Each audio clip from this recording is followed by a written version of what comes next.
बिस्मिल्लाहिर्रहमानिर्रहीम। Hi friends, आप देख रहे हैं finance expert. Income from property कैसे ट्रीट करनी है, अगर आपने कोई प्रॉपर्टी सेल की है उसको कैसे डिक्लेयर करना है एफपीआर में, ये आज सारी चीज़ें मैं आपको इस सिंपल सी वीडियो में करके दिखाता हूँ। आप चाहे रेजिडेंट हैं चाहे नॉन रेजिडेंट हैं, अगर आपकी रेंटल इनकम आती है या इस साल आपने कोई प्रॉपर्टी सेल की है और उस पर प्रॉफिट हुआ है, तो आपने नॉर्मल रिटर्न का जो फॉर्म है इसी को सिलेक्ट करना है। आपने फॉर्म पे क्लिक किया और यहाँ पे हमने पीरियड सेलेक्ट करना है 220। फ्रेंड्स, वीडियो को ध्यान से देखिएगा और इसमें ये जो बड़े क्रिटिकल से 2-3 पॉइंट हैं, अगर आपको समझ आ गए तो इंशाल्लाह आप बड़े इजी तरीके से खुद हैंडल कर सकते हो इसको।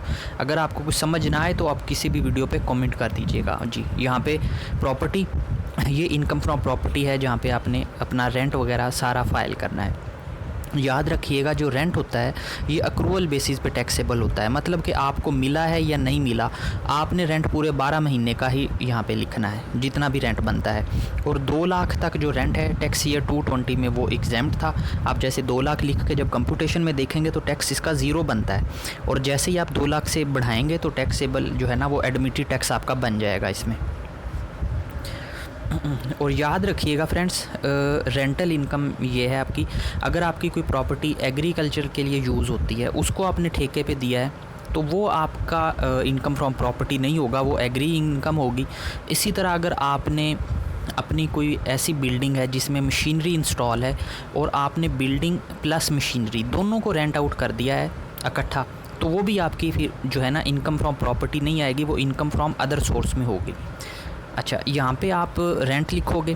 इसके अलावा जो 1/10 अमाउंट ऑफ है ना 2002 वाले कोड में, जैसे कि नॉर्मली हम जब कमर्शियल प्रॉपर्टी रेंट आउट करते हैं तो पगड़ी होती है जो एडजस्टेबल नहीं होती, हर महीने एक एडवांस टाइप होती है, उसका 10% हर महीने जो हर साल आपने इसमें आपने रेंट वाले बॉक्स में लेना है, हर साल, जब तक वो पूरी अमाउंट आप पूरी नहीं कर लेते। इसके अलावा अगर आपने इस साल कोई प्रॉपर्टी सेल की थी और उसका बयाना ले लिया था और बाद में दूसरी पार्टी पीछे हो गई और वो बयाना आपने ज़ब्त कर लिया, तो वो भी आपने यहाँ पे डिक्लेयर करना है 2003 वाले बॉक्स में। तो ये आपकी रेंटल इनकम होगी सारी। इसके नीचे जो 2-3 चीज़ें आ रही हैं इनको छोड़ दें। डिडक्शन आपको कोई अलाउ नहीं है, सिर्फ उस सूरत में डिडक्शन अलाउ है अगर आपका जो रेंटल इनकम है वो 4 मिलियन से ज़्यादा हो, तो आप उसको इनकम फ्रॉम बिज़नेस के हेड में ट्रीट कर सकते हो, जिस पे आपको अप्रॉक्सीमेट कोई 25% ऑफ टोटल रेंटल इनकम आपको डिडक्शन जो है वो एडमिजिबल होती हैं, अलाउ होती हैं। जी, अगर आपकी कोई एग्री इनकम होगी तो वो आपने यहाँ पे लिखनी है। इस पे मैं इंशाल्लाह सेपरेट वीडियो अपलोड करूँगा। जी, ये आपकी टोटल रेंटल इनकम आ जाएगी यहाँ पे, जो भी पूरे साल की आपकी है 1 जुलाई 2019 से 30 जून 2020 तक। अब आप कंप्यूटेशन में आएंगे तो ये जो रेंट यहाँ पे आ रही है आपकी टोटल रेंटल इनकम, इसको आपने कॉपी करना है और रिकन्सिलेशन वाले टैब में आपने 7033 वाले बॉक्स में इसको पेस्ट कर देना है। इसी तरह जो आपका प्रॉफिट ऑन डेट होता है वो भी इधर ही आता है, तो इसीलिए इसके साथ जो भी दूसरी हो इनकम वो आप प्लस करके एक बॉक्स में लिख सकते हो। इसको कैलकुलेट करना है आपने। जी, उसके बाद आपने एडजस्टेबल टैक्स में आना है और अगर आपने कोई जो टैक्स पे किया है वो आप यहाँ पे अपना क्लेम कर सकते हो। जैसे आपका सैलरी पे कटा है, बिजली पे, गैस पे, कोई भी चीज़ है, ये सब लिखा हुआ आ रहा है। जैसे मैं लिखता हूँ कि बैंक में हमारा टैक्स लेट्स सपोज डिडक्ट हुआ था, तो ये जो टैक्स होगा ये आपका जो टैक्स पेएबल बना था आपका रेंटल इनकम पे, उसके अगेंस्ट भी एडजस्ट हो जाएगा आपका। जैसे अभी ये 3600 हुआ, जब मैं कंप्यूटेशन पे आऊँगा तो जो मेरी लाइबिलिटी थी 2050 की, तो वो ख़त्म हो गई, उसकी बजाय मेरा 1550 का रिफंडेबल आ गया, क्योंकि 3600 मेरा विद होल्डिंग टैक्स था। ठीक है, ये रिफंडेबल आ गया। अगर एडमिटेड होता तो फिर आपको चालान बना के पे करना था, और चालान कैसे बनाना है उसकी वीडियो मैंने ऑलरेडी अपलोड की हुई है मेरे चैनल पे, आप चेक कर सकते हो।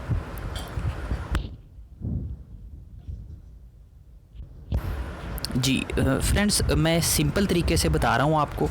अगर आपको हमारी पेड सर्विसेज आपने लेनी हो तो डिस्क्रिप्शन में मैंने नंबर भी दिया है, आप मुझसे रब्ता कर सकते हो।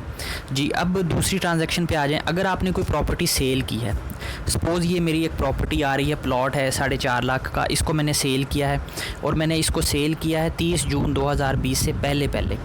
1 जुलाई 2019 के बाद 30 जून से पहले तो इसको अपने यहाँ से पहले तो डेल कर देना है, क्योंकि ये पिछले साल था अब नहीं है, इसको डेल कर देना है आपने जी।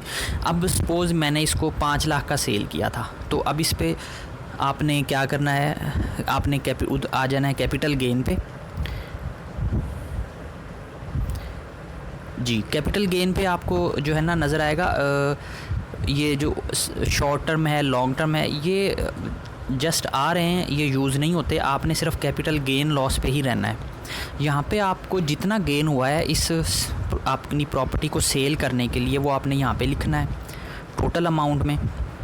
और ये याद रखिएगा, अगर आपका जो प्रॉपर्टी आपने सेल की है, अगर वो ओपन प्लॉट है या कोई कंस्ट्रक्टेड प्रॉपर्टी है और अब वो आपने विद इन 1 ईयर ली और बेच दी, तो फिर जो भी गेन होगा वो सारे का सारा टैक्सेबल होगा, उसमें कोई अमाउंट एग्जेम्प्ट नहीं होगी।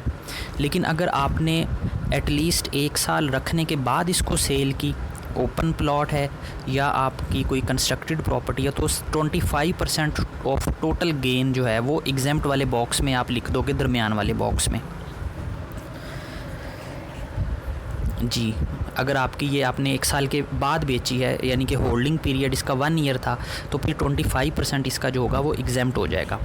लेकिन अब इसमें उसके बाद थोड़ा सा चेंज आ जाती है। अगर तो है ओपन प्लॉट और वो आप सेल कर रहे हो 8 साल के बाद, फिर ये सारे का सारा गेन जो है ये आपका एग्जेम्प्ट हो जाएगा। और अगर कंस्ट्रक्टेड प्रॉपर्टी है और आप 4 साल के बाद सेल कर रहे हो, तो फिर इसका जो टोटल गेन है ये एग्जेम्प्ट हो जाएगा। जैसे ये अभी मैंने 25% इसका एग्जेम्प्ट लिया है। और ये मेन पॉइंट याद रखिएगा कि आपने ये सेल की ट्रांजैक्शन जो है अगर आपने की है 1 जुलाई 19 से 30 जून 2020 तक, फिर तो यही ट्रीटमेंट होगी जो मैंने आपको बताई हैं। अगर आपने इससे पहले की हैं या इसके बाद की हैं, तो वो रेलेवेंट ईयर का जो टैक्स लॉ है वो अप्लाई होगा। ये जो ट्रीटमेंट है ये सिर्फ टैक्स ईयर 2020 के लिए है। जैसे अगर आपने ओपन प्लॉट था, आपने 8 साल के बाद सेल किया, तो सारे का सारा एग्जेम्प्ट। अगर आपने कंस्ट्रक्टेड प्रॉपर्टी 4 साल के बाद सेल की, तो सारी की सारी एग्जेम्प्ट हो जाएगी। इसी तरह एडजस्टेबल टैक्सेस में अगर आपने प्रॉपर्टी सेल परचेज पे जो टैक्स पे किया है, तो वो भी आप क्लेम कर सकते हो, वो अपने यहाँ पे लिखना है। ये मैंने पहले भी बताया था। फ्रेंड्स, अगर आपको वीडियो अच्छी लगे तो चैनल को सब्सक्राइब कीजिएगा, वीडियो को शेयर कीजिएगा, और अगर हमारी पेड सर्विसेज लेनी हो तो डिस्क्रिप्शन में मैंने नंबर दिया है, आप रब्ता कर सकते हो। अपना बहुत ज़्यादा ख्याल रखिएगा। Thank you. अल्लाह हाफिज़।